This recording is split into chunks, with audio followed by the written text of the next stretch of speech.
Well, that's interesting. Do you back that up, George? I don't think so. I think there's a greater tolerance of women.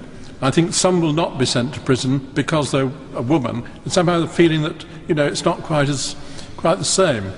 But on the bigger issue, it's very difficult for a man to get in a woman's mind, and vice versa, to know what does make them tick. I do think probably men are more lustful because they're more dominant. I mean, there are some women who are dominant, but I think men are more dominant than women. And of course, they're encouraged now by the proliferation of free sex on television.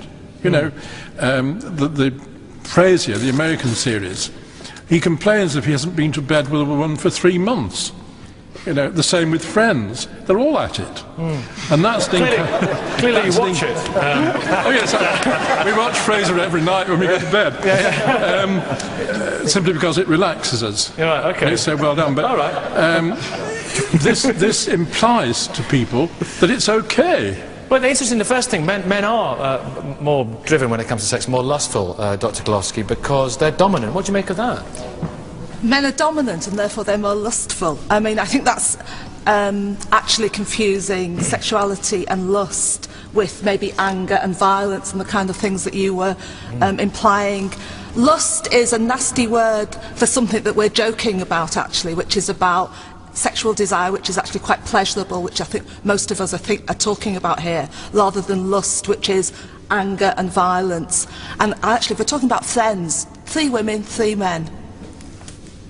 If you're talking about representation of sexuality, the representation of sexuality on television actually shows women as very lustful. Sex and the City, Friends, Hollyoaks, absolutely. Maajid, this very word lustful, it's quite old-fashioned, isn't it? It is quite old-fashioned. I just want to say that I think it ignores the fact that women after 30, their sex drive increases biologically, and men's decreases. And I think teenage men have a higher sex drive, and this is just the way in which the biology works. So I think it's wrong to generalize and say that men for their eternal lives are going to be more lustful than women. It's not how it works. It's linked to biological factors as well. Is that right, Father? I agree with you entirely. Yeah. The thing about generalizing people, as one who hears confessions a few hours a week, Douglas, I assure you people don't come to me for advice.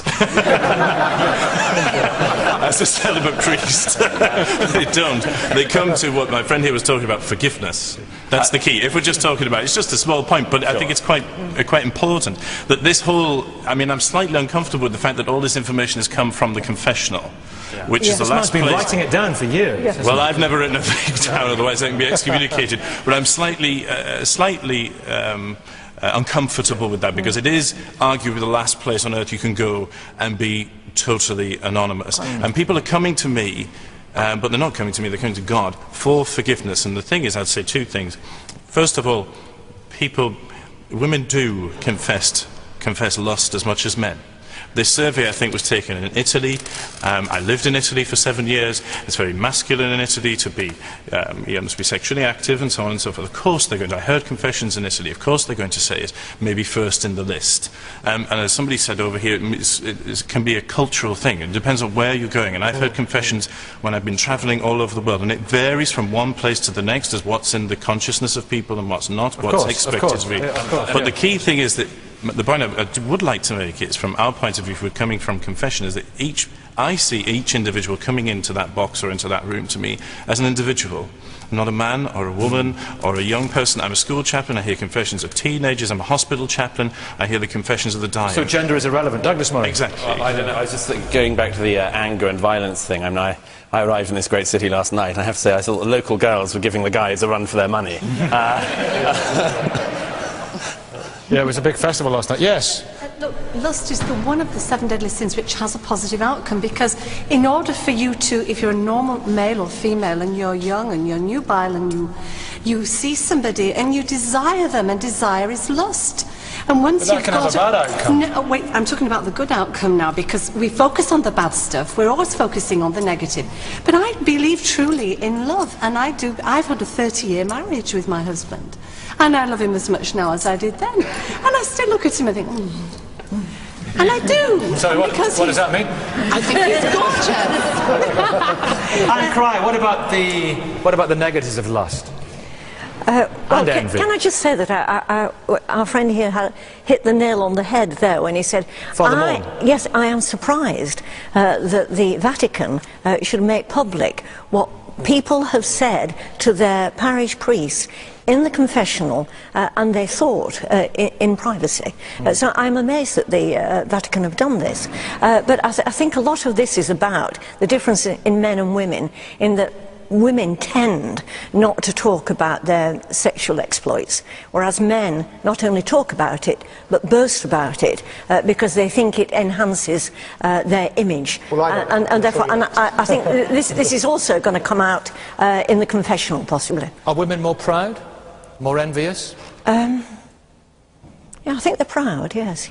I don't think there's anything wrong with that. And judgmental?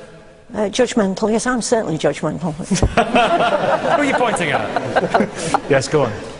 Do you not just think that we're making massive sweeping statements, though, saying men are this and women are this? It's exactly the same as the last argument. Muslims are intolerant. It's not true. It's true in some cases. It's not true in other cases.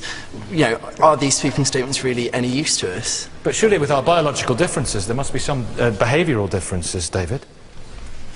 Yes. Well, the one I was thinking about is... For evolutionary reasons. Yes, I think that the problem with talking about these as sins is these behaviours are actually all perfectly good for survival. Think about Darwin and all that at the moment. Yeah. These are built-in mechanisms for survival, and it's only if they become extreme that they become unhelpful, antisocial. But what I have a problem with is talking about them as sins, because I think that simply leads to them being repressed as against being talked about. And if you have a problem with anger or pride or sexuality, that it would be better to be able to talk about it rather than have to treat it as something to feel guilty about. And guilt is really, it's society and families' ways of controlling behaviour, and I think there are better ways of controlling behaviour than guilt. Claire, very quickly. I was just thinking that confession is another way of reinforcing social values. So women feel guilty about certain things and they confess them. They're not meant to achieve too much, achieve in some areas, but not too much. So they feel guilty and confess. Thank you all very much indeed for that. Thank you.